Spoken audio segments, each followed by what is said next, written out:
Good morning, everybody. Today we are going to be making some cinnamon rolls that will taste even better than the ones that you can get at Cinnabon.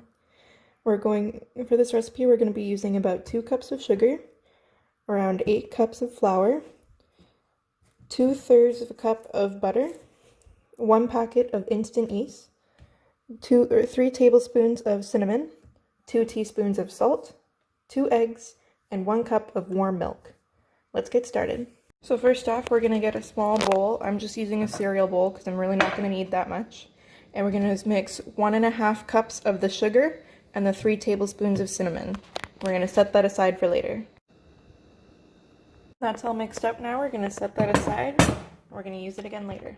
For this next step, you're going to want to take your 2/3 cup of butter and you're going to want to melt it. Now we're going to mix together our warm milk, 2/3 of a cup of sugar, the melted butter, 2 teaspoons of salt, 2 eggs.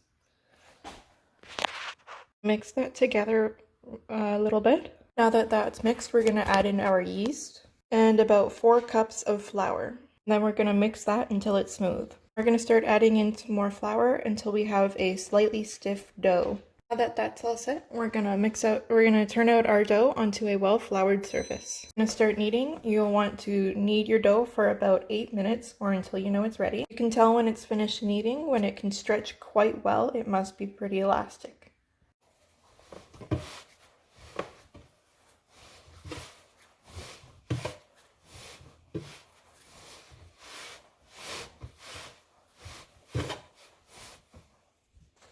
Now that we've kneaded our dough, we're going to put our dough back inside the bowl and cover it up, and we're going to let it rise for about 1.5 hours.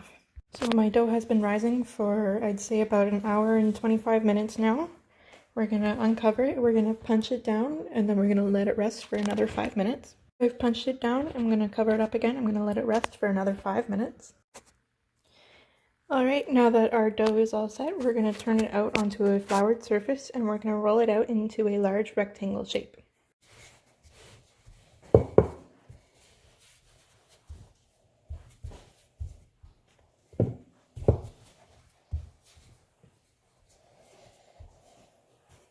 So I ended up splitting my dough in half just to make things a little bit easier on myself because I'm working in a smaller space. So now we've got our dough rolled out into a nice big rectangle.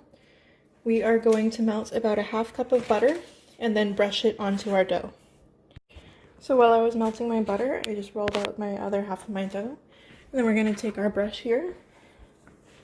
And we're just going to take the butter and brush it onto the dough just like this. I'm going to do that for both parts. And then we'll be right back.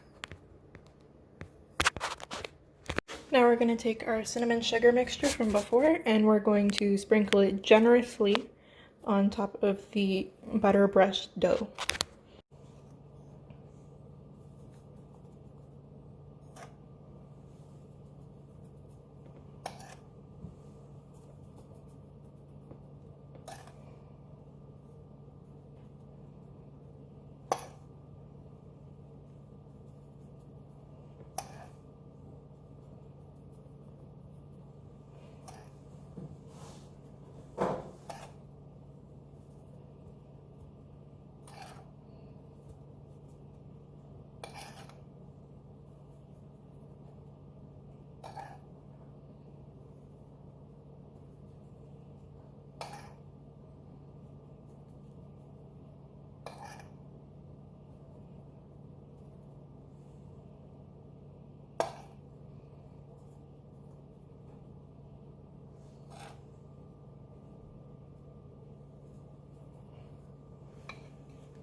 Now we're going to roll the dough up as tightly as we can and then pinch the edges together to seal it.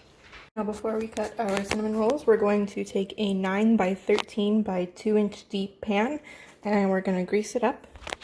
Some people prefer to use an extra smaller pan so that they can have more smaller cinnamon rolls.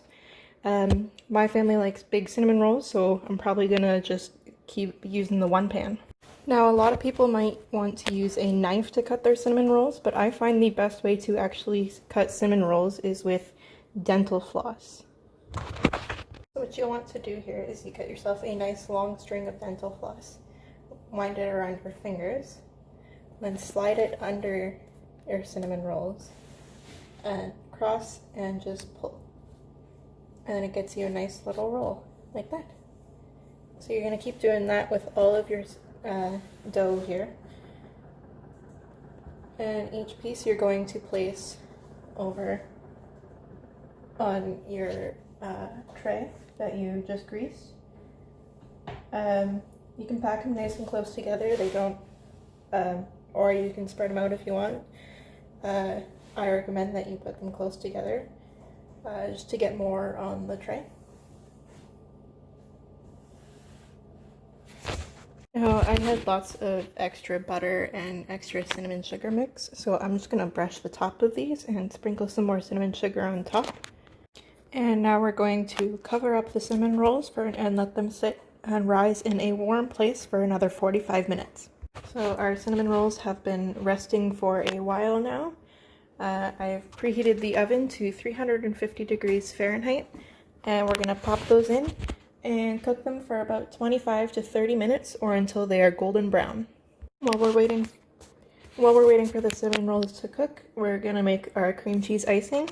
For that, we're going to need 8 ounces of cream cheese, half a cup of butter or margarine, a teaspoon of vanilla, 3 cups of confectioner's sugar, and a tablespoon of milk. And it's just very simple. We mix all the ingredients together in a bowl until it's nice and smooth. And that's well mixed. Now we're going to just set that aside in the fridge while we wait for the cinnamon rolls to cook. So once they're done cooking, we'll take them out of the oven and let them cool a little bit before we top them off and eat them. And there you go. Those are your cinnamon rolls that are even better than Cinnabon.